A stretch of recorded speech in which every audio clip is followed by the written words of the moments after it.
اللہ صلی اللہ علیہ وآلہ وسلم نزول قرآن کے وقت بہت سختی محسوس فرمایا کرتے تھے، اور اس کی علامتوں میں سے ایک یہ تھی کہ یاد کرنے کے لیے آپ اپنے ہونٹوں کو ہلاتے تھے۔ ابن عباس رضی اللہ عنہ نے کہا کہ میں اپنے ہونٹ ہلاتا ہوں جس طرح آپ ہلاتے تھے۔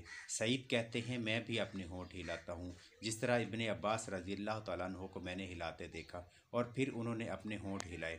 ابن عباس رضی اللہ تعالیٰ عنہ نے کہا، پھر یہ آیت اتری کہ اے محمد، قرآن کو جلد از جلد یاد کرنے کے لیے اپنی زبان نہ ہلاؤ۔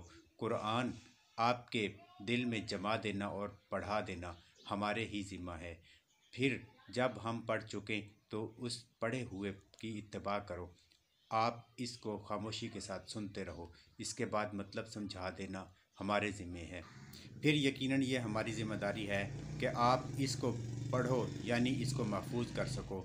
چنانچہ اس کے بعد جب آپ کے پاس حضرت جبرائیل علیہ السلام وحی لے کر آتے تو آپ توجہ سے سنتے، اور جب وہ چلے جاتے تو رسول اللہ صلی اللہ علیہ وآلہ وسلم اس کو اسی طرح پڑھتے جس طرح حضرت جبرائیل علیہ السلام نے اسے پڑھا تھا۔